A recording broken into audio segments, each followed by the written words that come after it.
एकदा छत्रपती शिवरायांच्या पुतळ्याच्या अनावरणाच्या कार्यक्रमाच्या नियोजनासंबंधी या ठिकाणी बसलोय. मग त्यांनी सांगितलं मी 14 तारखेला तुमच्याकडे 6 वाजता पोहोचतो. मग त्यांना आम्ही सांगितलं की शिवेंद्रराजे वगैरे सगळे तुम्ही आणा, मागचे जे आपले ठरले होते त्याप्रमाणे. त्यांना आम्ही विनंती केली, त्याप्रमाणे त्यांनी येण्याचं कबूल केलं आहे. आणि सगळ्या प्रकारच्या आता फॉर्मॅलिटी पूर्ण झाल्या, सगळ्या परवानगी आल्या आहेत. त्याच्यामुळे समजा असं शक्यच नाही, आता होणारच नाही. दुर्दैवाने काही ह्याही दिवशी घडलं तर आपण गाव लोक आणि आपली साधना वहिनी यांच्या हातून लोकार्पण आपण करून घेणार आहे. आता थांबणे नाही. मग काल आम्ही कार्यक्रमात होतो, बापू हे सगळे मला बोलले महाराज लोणंदकर बाबा, जळकेकर महाराज असे महाराज लोक आणून आपली हिंदू संस्कृती त्यांना बोलून पण आता हा कार्यक्रम थांबणे नाही, आता होणार.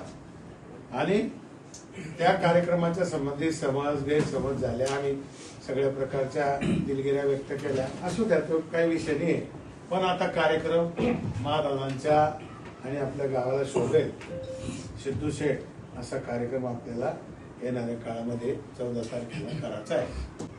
त्याच्यासाठी सगळ्यांनी सहकार्य करायचं. आपण आता आहे ना कुठल्याच प्रकारची पत्रिका छापत नाहीये, आपण अनाऊन्स करू, फक्त काही बोर्ड लावू, अनाऊन्स करू, आलं लक्षात.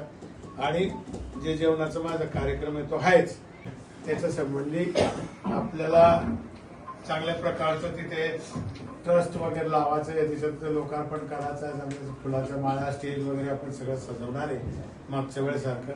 मागच्या कार्यक्रमापेक्षा तसोबर सुद्धा कमी न होता चांगला, आणखी त्याच्यापेक्षा चांगला झाला पाहिजे असा आमचा सगळ्यांचा प्रयत्न आहे, आपल्या सगळ्यांचा प्रयत्न आहे. त्याच्यासाठी आपण सगळ्यांनी सहकार्य करावं. 40 वर्षापासून जो आपला लढा चालू होता, अनेकांनी त्यासाठी योगदान दिलेले, आणि सगळ्यात मोठं योगदान केवळ आणि केवळ गिरीश भाऊंमुळे हे पुतळ्याचं काम आपल्या या गावामध्ये झालं असं मी मानतो. कारण एकाच वर्षामध्ये नगरपंचायतमध्ये कागदपत्र तयार करणं, कलेक्टर साहेबांकडनं त्याचा फॉलोअप घेणं, किंवा नंतर दादांकडे जाऊन ती जागा मिळवणं, या सगळ्या गोष्टी योगायोगाने सगळ्या घडत गेल्या. शिवाजी महाराज यांच्या अश्वारूढ पुतळ्याच्या आणि त्या निमित्तानं सगळ्यांच्या शिवसृष्टीचं उद्घाटन आपल्या घरात झालं, परंतु त्याला आता एक चांगल्या प्रकारचं परवानगी मिळाली. 14 तारखेला विधिवत उद्घाटन होणार आपल्या नगराध्यक्ष साहेबांनी सांगितलं. शिवाजी महाराजांचा कार्यक्रम असल्यामुळे आपल्या सगळ्यांचाच कार्यक्रम आहे, आपल्या सगळ्यांचेच राज्य आहेत, सगळ्यांचे स्फूर्तीस्थान आहेत, सगळ्यांचा तो आदर्श आहे. आपण एक हायड्रा लावून त्या पुतळ्याच्या वरती एक रिंग लावणार गोल, त्या गोल रिंगवर पूर्ण पडदा असेल आणि उद्घाटन असं होईल की ते रिमोट कंट्रोल असेल. त्यांनी ते केल्यावर तो पडदा जो आहे तो पूर्ण रिंगसह वर जाईल, आणि ते झाल्यावरच मग सगळ्या बाजून मागच्या बाजूने आतील बाजू सगळे पेपर ग्लास होतील, ते सगळे लाईट लागतील, आणि म्युझिक ते जे आहे त्याच्यावर असेल ते वाजायला सुरू होईल. असं एक थोडक्यात जो क्षण आहे, काही सेकंदाचा जो क्षण असेल तो अशा पद्धतीने आपण त्या ठिकाणी करणार आहे.